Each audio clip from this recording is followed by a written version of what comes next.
friends, to Just English Talk. I help learners like you build confidence and fluency in English, step by step, without overwhelm. Today's topic is one of the biggest struggles I hear about. How do I stop translating in my head? How can I think in English? Excited? You should be, because in just a few minutes, I'll guide you through a live practice session where you and I will think in English together.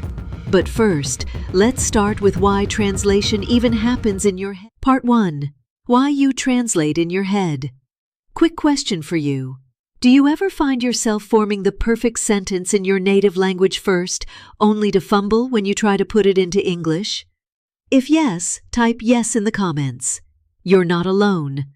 Here's the truth. When you were a child, you didn't learn your first language by translating. You absorbed sounds, patterns, and context. So why do you translate now? Because as adults, we've been taught to rely on equivalence. Word A equals word B, but this creates a mental delay. And when you try to speak, your brain goes like this. Think in native language, translate into English, worry about grammar. Finally speak. By then, it's too late. The conversation has moved on. That's why in just a moment, I'll show you how to cut out steps 1 and 2 entirely. But first, let's fix your mindset. Part 2, the mindset shift. Excited! Here's an exciting thought. English is not just a subject, it's your environment. If you treat English only as homework, you'll always depend on translation. But if you start using English as your thinking space, your brain begins to connect ideas to English words automatically. And guess what? In about 60 seconds, I'll reveal the very first game that will rewire your mind for English thinking. So stick around. Part 3. Practical daily strategies for thought transformation. All right, this is where it gets fun. Here are the strategies you can use daily. 1. The what-if game. Here it is, the game I promised you. Anytime during the day, play a mental game of what if. For example, what if I miss the bus? Imagine how you'd explain it in English. What if I met my favorite actor at the supermarket? What would you say? What if my boss asked me for an update right now? How would I answer? Exciting, right? This game forces your brain to stay in English. And coming up, I'll show you how to use English even while deciding what to cook for dinner. That's our next strategy. 2. Using English for problem solving. Imagine this. You're hungry, and you're thinking about what to eat. Instead of thinking in your native language, switch to English. Thoughtful. Okay, what do I have in the fridge? Eggs, tomatoes, and bread? Maybe I can make scrambled eggs. See how natural that feels? And stay tuned, because in just a moment, I'll reveal a 2-minute exercise with your phone that can supercharge your fluency. 3. Short bursts of English journaling or voice notes. Here's the secret exercise. Journaling or voice notes. Take 2 minutes and write a quick entry. Today I woke up late. I felt tired, but I pushed myself to exercise. Or record yourself saying, I'm waiting for the bus. It's late again. The exciting part? You'll look back after a week and literally hear your progress. And don't go anywhere, because next, I'll show you how to turn these strategies into an unbreakable daily habit. Part 4. How to make this a habit. Here's a question for you. Have you ever started learning something but quit after a week? Yeah, we've all done it. That's why we need simple habit hacks. Start small, just 1 strategy per day. Attach to routines.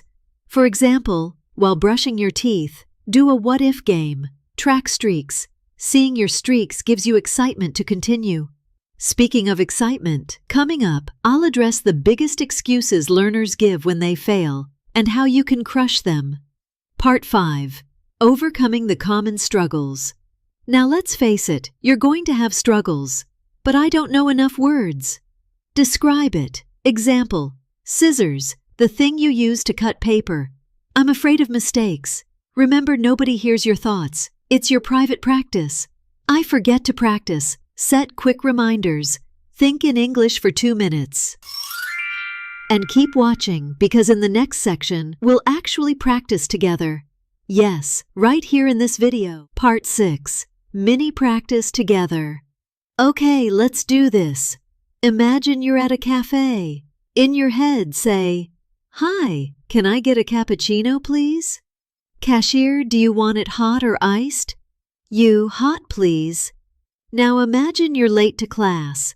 Say in English, "Sorry I'm late. The bus was delayed." How did that feel? Drop a comment. Did you manage to answer quickly? If yes, congratulations, you just trained your brain to think faster. And if you liked that, stick with me because in the next part, I'll teach you an advanced strategy that will change the way you live your day. Part 7. Advanced Strategy, Internal Commentary. Here's the advanced move. Become your own commentator. As you go through your day, narrate. I'm opening the door. I'm cooking pasta. I'm checking my phone. Huckle. Yes, it feels silly, but exciting too, because it transforms your daily life into an English training ground. And up next, the long-term transformation. You don't want to miss this. Part 8. The long-term transformation. Imagine this. 3 months from now, your brain automatically switches to English. 6 months from now, conversations flow. A year from now, you're confident, fluent, natural. Exciting, right? Huckle. That's what happens when you practice these small strategies every day. So let's wrap it all up with a powerful recap, conclusion, and call to action. To recap, fluency isn't about memorizing thousands of words, it's about rewiring your thoughts. Use the what-if game, solve daily problems in English, record short thoughts, and build habits. Do this consistently, and you'll transform. Here's my question to you. Which of these 3 strategies will you try today? Tell me in the comments. I'll be reading them. And don't subscribe, like, and share this video so your friends can also start thinking in English.